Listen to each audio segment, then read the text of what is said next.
Hey, it's Tony talking car biz. Check this one out. It's a 2026 Toyota Corolla Cross LE all-wheel drive. Hey, it's the first one I'm going to get a chance to do a video on. I'm going to do two videos actually. I'm going to do this one, which is the interior overview. So in this video I'm going to go ahead and dive inside and show you all the great interior features and the minor changes that they made for 2026. Let's get started. In the front seat of the Corolla Cross, there's pretty nice legroom, headroom, shoulder room for the front driver, front passenger. It gets a little tight in the back seat if you have a 6-footer behind the wheel, but for the average person, I think it's going to be just fine. Take a look at the legroom or the legroom up front. So I've got this driver's seat all the way back as far as it goes. I could not drive it like this. I wouldn't be able to push the gas in. So I think if you're under 6 feet, you're going to be really comfortable. If you're over 6 feet, you're probably not going to be able to get somebody sitting behind you because you'll have to put the seat all the way back. But it's still pretty darn good legroom. Headroom's nice on the LE edition without the sunroof. When we put the sunroof in, you might lose an inch, maybe an inch and a half or so. But good headroom in here. It feels spacious. Take a look at the steering wheel, leather-wrapped steering wheel on here. Electric power steering as well. Comes standard with fingertip controls for the cruise control, dynamic radar cruise control, and lane tracing assist is standard on the Corolla Cross. Of course, driver's side airbags also standard. Over on this side, we've got fingertip controls for our information center, which is going to be in the gauge cluster. Take a look at that in a moment. And then we have Bluetooth connectivity for your smartphone, so you can send and receive phone calls. You can use voice activation to work on that. This one's been upgraded with the cold weather package, so it does have a heated steering wheel with the leather wrap steering wheel, so pretty nice, very comfortable. I'm going to move the seat up here so I can see things. Let's see, on this side we have our wiper controls. Front wipers have intermittent controls, and there's also a rear washer wiper with intermittent controls there as well. Over on the left-hand side is where we find the turn signals. This vehicle does have automatic on and off for your headlights. It also has automatic high beams, which is pretty nice. It raises and lowers the headlights depending on oncoming traffic, so you don't have to keep flipping back and forth yourself. Take a look at the gauge cluster. The 2026 edition does have a full instrument cluster that is digital, so like a computer screen. In order to start it, we do have push button start right here. Got to have your keys in your pocket, your purse, foot on the brake, and then you can go ahead and just start it up so you don't have to put the key in the ignition. So I'll go ahead and do that. And you can see it's pretty darn colorful. It's a 7-inch display in there with a digital speedometer, temperature gauges over here, fuel gauges over there. We've got an outside temperature gauge as well. And then using the controls here, you can make some adjustments to the information center. And you also have your trip computer. All of those things can be manually changed for your preference right there. It is very easy to read both night and day, and it just gives it a real nice upscale feel. Take a look at the center console. On the LE edition, they haven't changed the sound system on here, so this is the same one from last year. The good news was last year they got rid of all the extra buttons and switches, so it's a complete touchscreen now, and you can basically operate 90% of the system with your fingertips. The only control on the system, let me jump out of here, is the on and off switch and the volume button. That's going to be right there. So they've really reduced the number of buttons, cleaned it up a little bit, made it more easier on the eyes, I guess. A couple things to talk about on the sound system. I'll jump in here. So, of course, we have AM, FM, we have XM satellite radios. You get 3 months of the Platinum subscription, so the top of the line XM satellite. After the 3 months, then it's an upcharge, and you have a monthly service fee. In addition to that, it's Apple CarPlay wireless, Alexa compatible, and Android compatible as well. And then if I go ahead and throw it in reverse, you can see we have a pretty nice big screen. The lines on here are not active. They just kind of give you a grid of what you're doing when you're backing up straight behind you. But it is a pretty clear screen. I think it could be a tad bit clearer, but I think it's functional for sure. A couple vents here. There's your 4-way. heating and air conditioning system does have automatic temperature control on the driver's side, but not here on the passenger side, so you set it and forget it. Front window defrost is here, rear window defrost, and to turn on the outside mirrors to heat them up, that's the same switch. So pretty simple, basic controls all right there. Again, the push button start's going to be here. And then as we dive down to the center console, this is probably the biggest area that they've changed on the Corolla Cross for 2026, particularly the SE edition. So this is an all-new console design. It reminds me of the BZ4X setup on that, so a little bit more flat. A couple changes down in here. I do like the fact that they added wireless charging here on this side, and then this is just a blank one. So you don't have two chargers, just one on this side, but still wireless charging was much needed. Because this one has the cold weather package, you have heated seats on the front driver, front passenger. There's no heated seats in the back seat, only up front. And then you've got your heated steering wheel control right here.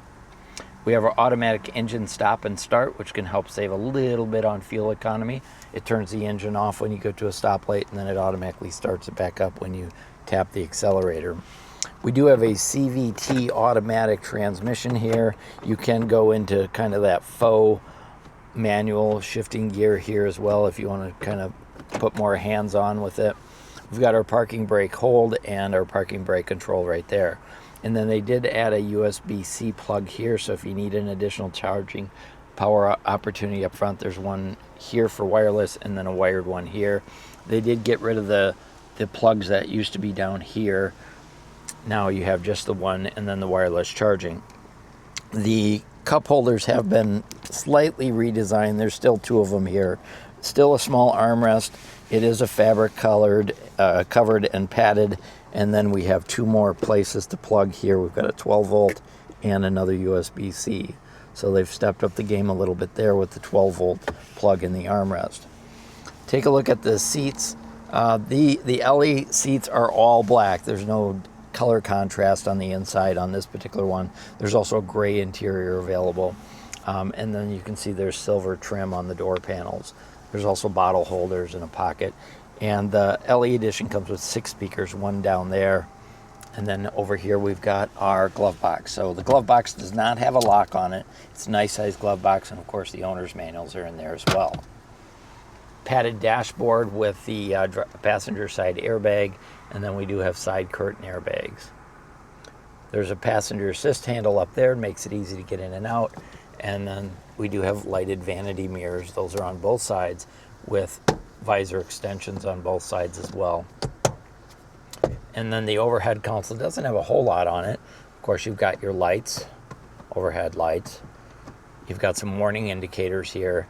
And then this switch right here is Safety Connect. So that's Toyota's roadside assistance package. So if you have problems out on the road, go ahead and tap that. Toyota will get you the roadside assistance and help you need. This particular one's been upgraded with the frameless mirror. This is a thicker or wider mirror. I had this in my Corolla. It's a great mirror. It automatically dims, and then down underneath are the garage door openers as well. So you can set that up for yourself, but that's a great mirror. It's $175 extra. I strongly recommend it. Like I say, I had it in my car and I really appreciated it. So up front, the major change is probably going to be here with the center console, and then the upgrade with the heated and the heated steering wheel and the seats. A nice touch as well. Let's jump in the back seat. Here's a quick look from the back seat up into the driver's compartment. You can see the visibility is pretty good back here looking out the front. As far as sitting back here, the windows are fairly large, so the visibility out the back doors is pretty good as well. Take a look at the door panel back here. There's one more of the 6 speakers here, and then they have bottle holders or cup holders here on the door. You want to make sure you've got a lid on that cup, because if you leave it there and you slam the door shut, you're going to have soda or chocolate milk or whatever all over the back seat, so be careful with that. And then the only switch on the door is the power window switch for the back seat. Even though this is upgraded with heated seats, there are no heated seats in the back seat. That's not included. And then oddly enough, there's no pocket on the back of the back driver's seat. There's a pocket on the back of the passenger seat. And then we have on and off controls for our rear heat and air conditioning. No temperature controls in the back seat. And then way down there you can see there's 2 USB-C plugs, so you can plug in your smartphone or devices, what have you. Headroom's pretty good in the back seat. Shoulder room's nice. There's a overhead dome light right there, LED light. You can see there's a passenger assist grip with a coat hook back here. There's room back here, I would say, for 3 children, probably 2 adults. You can put 2 car seats back here. Here's your anchors for the child safety seats. The back seat does not have a folding armrest. The seats do fold down 60-40 split. I can do that while sitting back here, so the seat folds back like so, and then here's those tethers for the car seats back here as well. But no armrest. It is nice that you can fold these seats down while sitting here if you need to, and basically I see it as a 4 adult vehicle and probably 2 adults and 3 children in the back seat. But still fairly spacious. This is a compact SUV, so it's a little bit smaller than you're going to find in the back seat of a RAV4. So this little SUV is a hatchback. The LE edition does not have the power liftgate, but it isn't available on the Corolla Cross if you're looking for the power liftgate. It opens nice and high. I would say it gives you about maybe 5 feet 10 inches of headroom up here. And there is a assist handle here to pull it down, but again, not a power lift gate. Nice big opening on this. The compact SUVs are becoming really popular because they kind of fit that sweet spot between a full-size SUV and a sedan. This one's been upgraded with a protective strip here across the back that reads Corolla Cross. That is an upcharge on here. The trunk on the Corolla Cross is fairly flat, and you can see the seats do fold down, so 60%, 40%. Not easy to do from here, especially if you have short legs or arms. It can be done, but you see you've got to make sure that seat's all the way forward, and when you do that, it's got actually a lot of cargo room. You can see there's tie-down hooks in the corners. You can get a cargo cover that goes on here for an upcharge on the LE edition. XLE, that comes standard.